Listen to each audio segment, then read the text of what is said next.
Good day guys, it's your boy John from Mzansi and welcome back to our YouTube channel. And in today's video, we are reviewing the Suzuki Celerio, the second most cheapest car in South Africa. So if you're looking for a budget car, the Suzuki Celerio is the second cheapest option you can ever get out of the four options which we will cover in the next clip to follow.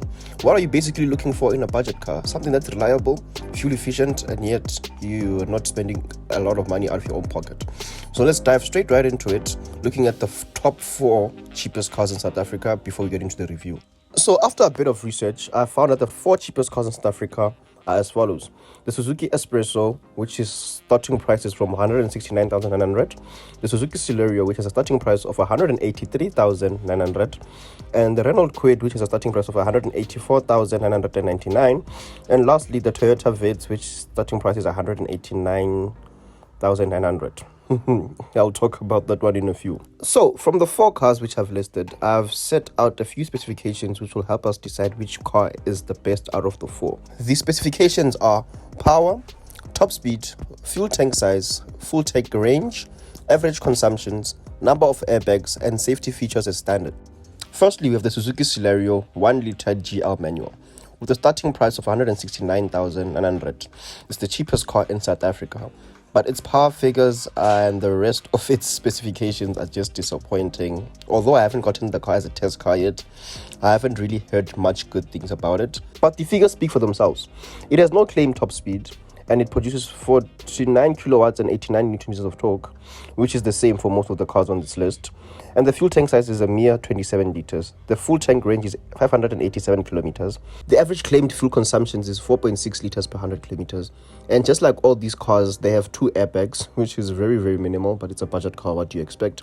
And the number of added features this car has is only 5. Moving on to the car which we're reviewing, the Suzuki Celerio 1-liter GA, which has a starting price of 183,900. It has the same power figures as the Espresso and the Toyota Vitz, 49 kilowatts and 89 newtons of torque.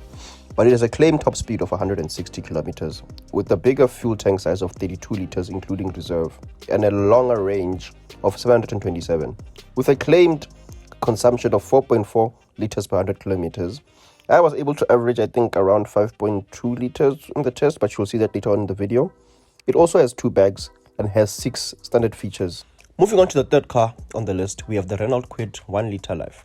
It has a starting price of 184,999 and produces 50 kilowatts and 91 newtons of torque, which is the most powerful car amongst the four. It has a claimed top speed of 152 kilometers per hour with the fuel tank size of 28 liters, which is the second biggest amongst these ones. The range is claimed to be at 569 kilometers, and it has the average fuel consumption of 4.4, just like the Celerio and Vitz. It also has 2 airbags, but it has the lowest standard features of 4. Last but not least is the Toyota Vitz 1-liter, which has a starting price of 189,900. This basically is a Suzuki Celerio, as Toyota and Suzuki have a partnership to create the same cars. It has the same power figures and everything, but it's just a bit more expensive. I think the reason for it to be a bit more expensive is simply because of the Toyota after-sales service, which is more superior than Suzuki. Hence, the overall decision for me to crown the Suzuki Celerio 1-liter GA as the best budget car in South Africa. Being the price, the figures, and everything, it really is the sensible buy. Let's jump into the review. The exterior of the Celerio is actually pretty simple. This is a really budget car, and being one of the cheapest cars in the country, it's pretty simple. I like the fact that it has reverse sensors, as you can see with these 2 here, 1 and 2. And everything else about this car is just simple. The nice little rims, which look, I would say, cute. Are they cute? I would say cute, yeah. And the little stripe additions just to make it look sporty a bit. One thing I don't like though is if you are someone that goes to estates a lot, they have to scan the car. So I had to put the thingy, the license disc, upside down, because whoever put this here, I did not think of this. But anyway, it's not a big issue. Overall, this car is not really a looker, but many people like it because there are some people that say it's cute, and for girls they would say they like it. For me, as a budget car, if you're looking for a budget car, you don't really go for the looks, you don't really go for many of the amenities most modern cars have, but it's really the standard things. I mean, for example, just look at the keys, but I know most Suzuki keys are like this. It's a pretty simple key, Suzuki with lock and unlock, central locking, small things which every car should have. But overall, looking at the fuel economy, the pricing, I haven't gotten to talk about the inside. One thing I will say though, this boot space is quite interesting, as you can see there. Excuse me with my many number plates, but everything else is just quite simple, man. The spare wheel and everything, and the boot is quite actually sizable for the size of the car. It's actually a pretty neat boot, and you can fit a lot into it. It also comes with a okay. So now we're about to hop into the inside of this car. It's not the biggest car in the world, but it's pretty spacious. One thing which many people always complain about is I'll give you guys a few seconds to actually deal with this, right? There is no window buttons. Look at the door. Nothing for the windows. Only to find out it's right here. And there. The guys that were washing the car before I did this, came to do the review. They were laughing and asking me where the window thing. I made them guess. They took them 5 minutes to even find it. But overall, the car is pretty spacious. This is my sitting position as a driver, and I'm pretty comfortable. The roof is pretty up high, and I'm very comfortable overall. Let me just do this, because I have no one to help me today. So I'm doing everything on my own. Man, my life. But overall, comfortable sitting position. The seats and everything is pretty comfy. Remember, as I said, this is a budget car. You shouldn't be expecting the world out of this. Expect that. We have a bit of detailing here, I feel like, in terms of this and the Celerio badging there. I only noticed that now, actually, because I've mostly been spending most of my time in here, up front. This is where the magic happens. This is where I would say, okay, let me talk about the interior first before I go into many details. The interior is pretty neat. The detailing, as I spoke about it, also here on the passenger side, there's your airbag, standard everything. We have one charging port in the entire car. At first I thought it didn't have a charging port, but this is the USB one, and it's pretty neat. Then you come onto the steering wheel, which is pretty standard. Being a budget car, it doesn't really have a lot.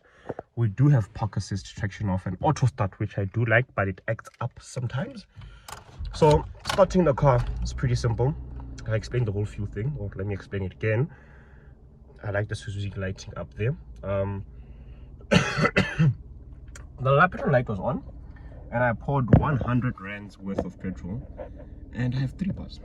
Remember, the fuel tank is pretty small, and you pour 9.3 inside cars. 9.3 is meant for small engines. It's more compatible for them.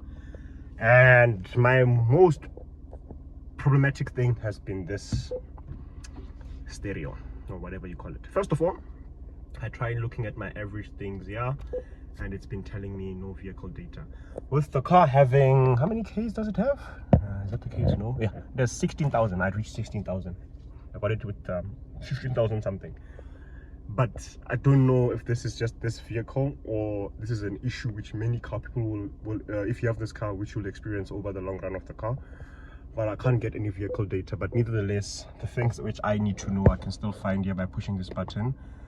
The kilos I've traveled and all that I can still find here. It's not showing me not the average, man, the average. I actually averaged 5.2, but I think they claim average from Suzuki's 4 point something. I'm able to do that. But I haven't been speeding in this car. It's not a car which is suitable for that, I believe. But coming back, it doesn't show me the range, even though it has 3 bars. But either way, those are little details. The infotainment, you can be, if you're using Apple CarPlay, sometimes it may just disappear and not connect. There's just a lot of faults in terms of the infotainment system. The sound system itself, it's not bad. It's a budget car at the end of the day, but there's nothing really to talk about here. That, you know, central locking is here, the windows are here, but overall manual is also pretty smooth. Yeah, so what are your comments on this car? Don't come here and try and do those plastic tests. This is all plastic. There's no luxury here. It's all for the price you're paying. One thing which I really, okay, let me try to show you guys the auto start stop. Take the handbrake down. Okay, it's not working. Okay, let me quickly show you guys this. Right, yeah, I have to unlock. The keys are still in the car. Let's check that out. If you're someone of bigger weight than I am, sometimes when I sit on this seat, you can feel the material shifting. Look at that. But I did say it's a budget car, and you shouldn't really be looking for the most luxurious thing in terms of this car. But overall, man, it's a cute little car. For what it's meant for, I'll give it an 8 out of 10 for what the car is meant for. Being a budget car, if you have a business owner and you're looking for a proper car to deliver your stuff or just the day-to-day runnings, I feel like this will be a nice car for that.